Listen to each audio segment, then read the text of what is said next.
Perkenalkan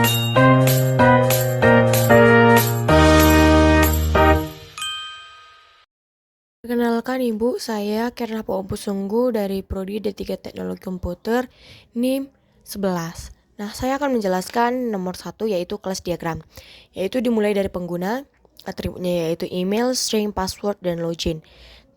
Terus kedua adalah mahasiswa, yaitu atributnya NIM, nama, mencari buku, meminta pinjam.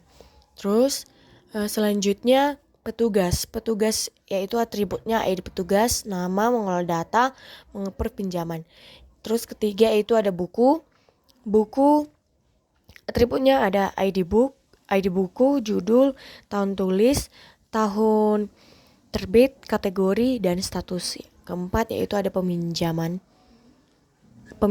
ada atributnya yaitu ID mahasiswa peminjam, ID mahasiswa, tanggal pinjam, tanggal kembali, status pinjam. Selanjutnya petugas melakukan pencarian buku, judul, dan lain sebagainya. Selanjutnya petugas mencari NIM, nama, dan mencari buku. Lalu petugas dipinjam yaitu ID mahasiswa, ID peminjam, tanggal kembali, status pinjam. Selanjutnya ada soal nomor 2 yaitu menggambarkan 2 activity diagram. Pertama proses login. Pertama mahasiswa login, lalu masukkan email dan password, lalu menerima tampilan halaman utama. Sistemnya melakukan validasi kredensial, lalu menentukan benar dan salah. Jika salah, tampilan pesan error, dan jika benar, tampilan halaman utama. Dan jika tampilan error, mahasiswa akan masukkan email dan password. Jika tampilan halaman utama, jika benar tampilan, maka sistem akan tampilkan halaman utama, lalu menerima tampilan halaman utama. Lalu mahasiswa menerima tampilan utama. Lalu selanjutnya ada activity diagram proses peminjaman buku. Pertama mahasiswa login, buka detail buku, menekan tombol peminjam, menerima notifikasi sukses. Lalu sistem menampilkan status buku, lalu menentukan tersedia atau dipinjam, lalu membuat permintaan peminjam, mengirim notifikasi, membuat rekod loan, mengubah status buku, mengirim notifikasi sukses, lalu menerima daftar peminjaman. Jika berhasil, maka dipinjam dan tersedia. Selanjutnya menerima daftar peminjaman. Jika setelah itu membuat rekod loan, lalu sistem akan mengirim notifikasi dan petugas menerima daftar peminjaman. Lalu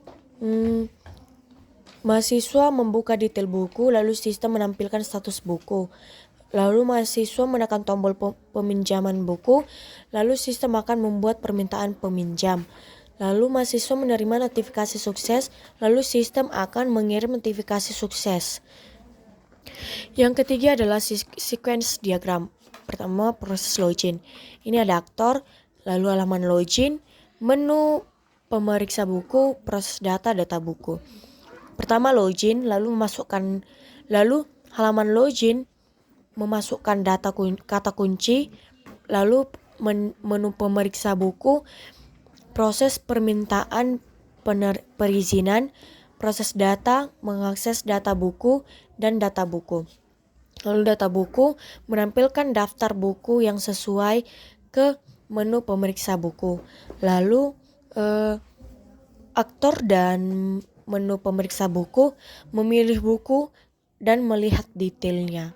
Lalu yang kedua yaitu proses peminjaman buku. Pertama mahasiswa, kedua sistem, ketiga petugas, keempat database.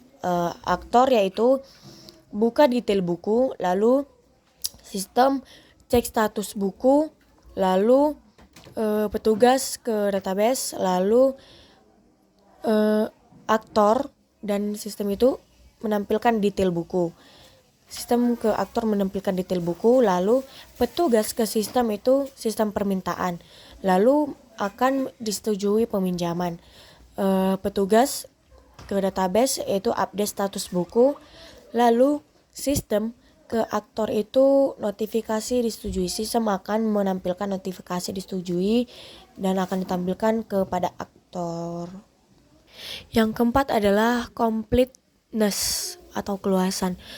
Completeness ini artinya adalah mencakup semua kebutuhan stakeholder dan batasan sistem yang diperlukan. Penjelasannya adalah requirement harus menjelaskan semua fungsi dan kinerja yang diharapkan dari sistem. Tidak boleh ada fungsionalitas yang hilang atau requirement yang belum sesuai. Contoh uji, memeriksa apakah setiap input yang mungkin memiliki requirement output yang sesuai dan apakah semua kondisi kegagalan misalnya error handling telah didefinisikan.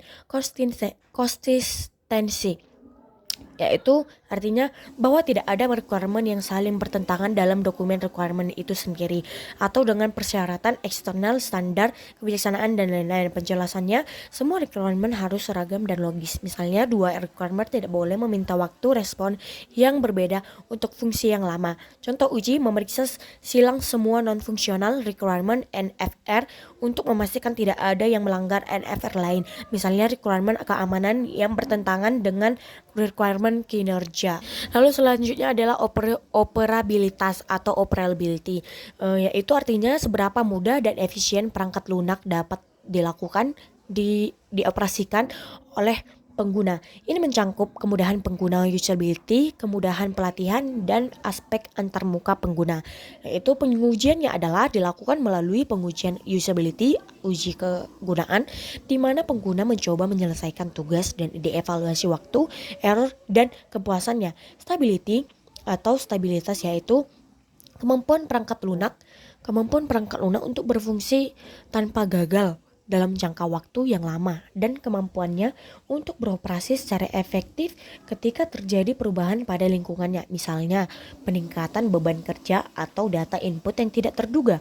Pengujiannya yaitu dilakukan melalui pengujian keandalan, reliability testing, dan pengujian stress testing untuk memastikan sistem tetap stabil di bawah beban kerja yang tinggi atau kondisi yang sulit. Sekian Ibu dari saya, terima kasih.